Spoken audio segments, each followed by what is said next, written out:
जोर से अपने हाथों को उठाए, दोनों हाथों को उठाकर प्रभु को बोलो हालेलुया। यीशु मसीह की स्वागत करते हैं हमारी चैनल में प्रवेश करने वाले सभी प्रभु के दास दासियों को, प्रभु के बेटा बेटियों को, प्रभु के विश्वासी भाई बहनों को। प्रभु आप सबको आशीष दे। आपको स्वागत करते हैं हमारी चैनल में। और याकूब का पत्री को निकाले मेरे साथ। याकूब का पत्री उसका 4 अध्याय और 7 और 8 वचन को पढ़ेंगे। इसलिए परमेश्वर के अधीन हो जाओ, इसलिए परमेश्वर के अधीन हो जाओ और शैतान का सामना करो, तो वह तुम्हारे पास से भाग निकलेगा। आमीन, हालेलुया।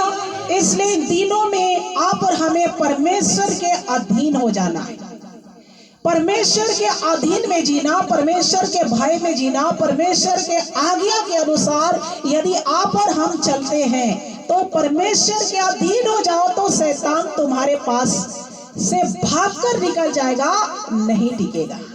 हालेलुया।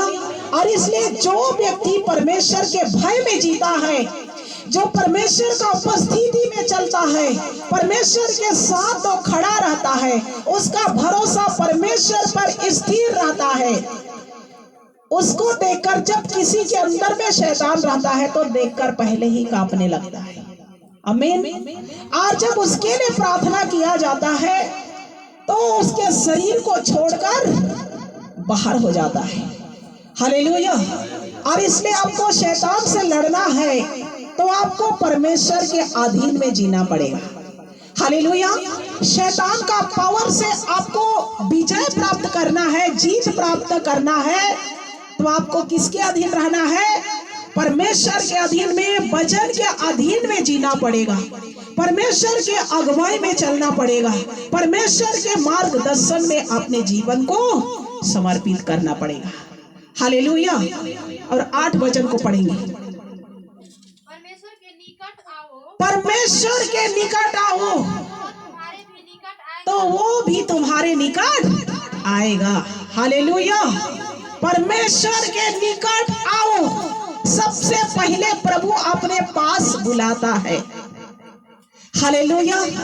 आशीष पाने से, शैतान का पावर से आपको जीत दिलाने के लिए सबसे पहले बाइबल कहती है परमेश्वर के निकट आओ। हालेलुया। सबसे पहले हमें परमेश्वर के निकट आना पड़ता है, तब प्रभु भी कहता है तब मैं तुम्हारे निकट आ जाऊंगा। Hallelujah, hallelujah. जब तक हम परमेश्वर के निकट में नहीं आएंगे, परमेश्वर को नहीं ढूंढेंगे, परमेश्वर को नहीं खोजेंगे, परमेश्वर का भय में नहीं चलेंगे, तब तक परमेश्वर भी आप और हमारे जीवन से दूर में रहता है। हालेलुया। लेकिन जब आप परमेश्वर को आमने सामने देखना चाहेंगे, परमेश्वर से बातें करना चाहेंगे, परमेश्वर का उपस्थिति को महसूस करना चाहेंगे, तो बाइबल कहते तुम सबसे पहले मेरे निकट आओ। हालेलुया। सबसे पहले प्रभु के निकट आना पड़ता है, तब प्रभु कहता है मैं भी तुम्हारे निकट आ जाऊंगा। हालेलुया। प्रभु के लिए आप 1 कदम आगे बढ़ते हैं तो परमेश्वर आपके लिए 10 कदम आगे बढ़ जाएगा। आमीन, हालेलुया।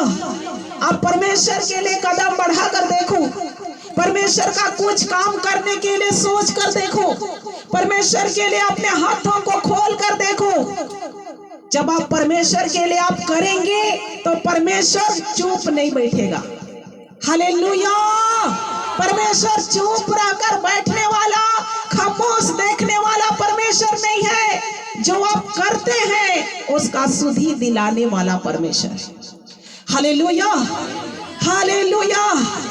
जो तुम यहाँ पर करोगे, बाइबल कहती जो तुम पृथ्वी पर बांधोगे वो स्वर्ग में बंधेगा, जो कुछ तुम पृथ्वी पर खोलोगे वो स्वर्ग में खुलेगा। आमीन, हालेलुया।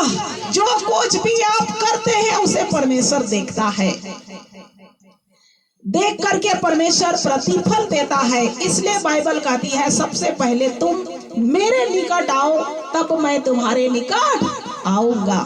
अब आप परमेश्वर से दूर भागेंगे, परमेश्वर की आराधना में ही नहीं रहेंगे, महीने में भी आप परमेश्वर के भवन में नहीं पाए जाएंगे।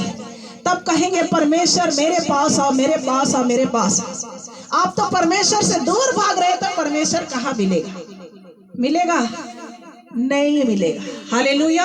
लेकिन आप परमेश्वर के निकट रहते हो, परमेश्वर के पास आते हो, तो बाइबल कहती है मैं तुम्हारे निकट बेशक आ जाऊंगा, कभी भी आ जाऊंगा, जब भी बुलाओगे आ जाऊंगा। हालेलुया।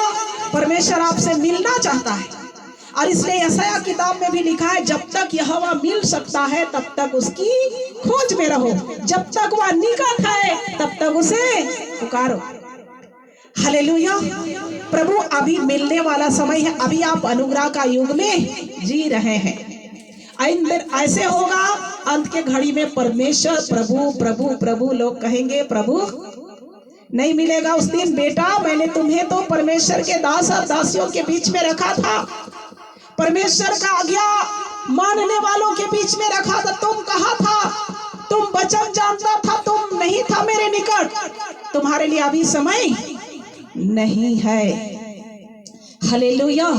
लेकिन आप परमेश्वर के निकट में रहोगे, जो कुछ भी होगा आप परमेश्वर के सामर्थ्य में आप कर सकते हो, बेशक आप कर सकते हो।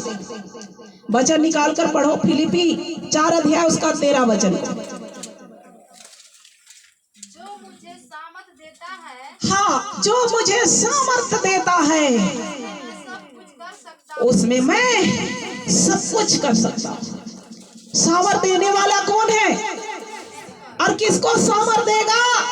जो उसके अधीन में जीता है, जो उसके निकट में रहता है, जो उसके भय में चलता है, जो उसका आज्ञा पालन करता है, उसको परमेश्वर कहता है जो मुझे सामर्थ देता है उसमें मैं सब कुछ मतलब सब प्रकार का समस्या से आप जीत प्राप्त कर सकते हैं। हालेलुया। कोई संदेह नहीं, जो मुझे सामर्थ देता है, पौलुस कहता है जो मुझे सामर्थ देता है उसमें मैं सब कुछ कर सकता हूँ। शैतान को हटा सकता हूँ, अंधकार के शक्ति से लड़ सकता हूँ, जादू टोना आप पर नहीं चलेंगे, क्योंकि आपको सामर्थ देने वाला कौन है? परमेश्वर आपके ऊपर है।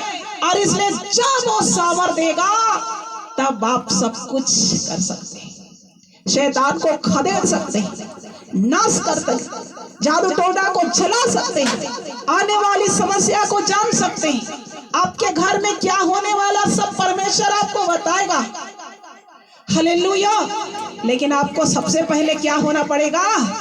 उसके अधीन में, और दूसरी बातें उसके भय में, और तीसरी बातें उसके निकट रहना पड़ेगा। हालेलुया। तब जो सामर्थ प्रभु देगा उसमें आप सब कुछ कर पाएंगे। आमीन। हालेलुया। रोमी 16 का 20 को पढ़ेंगे। रोमी 16 का 20। शांति का परमेश्वर शैतान को शीघ्र ही तुम्हारे पांवों से क्या करेगा? कुचलवा देगा।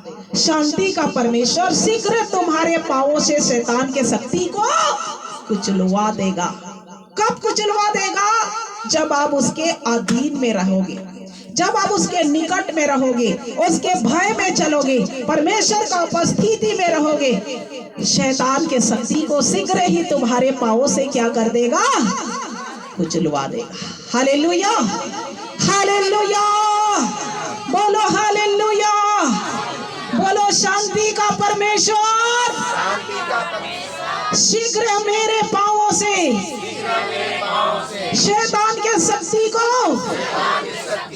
कुचलवा देगा। हालेलुया। इसलिए जो मुझे सामर्थ्य देता है उसमें मैं सब कुछ मतलब आप सब कर सकते हैं। परमेश्वर का सामर्थ्य चाहिए विशेषकर। हालेलुया। प्रभु का सामर्थ्य आपके पास है तो किसी से भी डरने की जरूरत नहीं है। हालेलुया। और सामर्थ्य पाने के लिए हमें प्रभु के अधीन में रहना पड़ता है। प्रभु आशीष दे।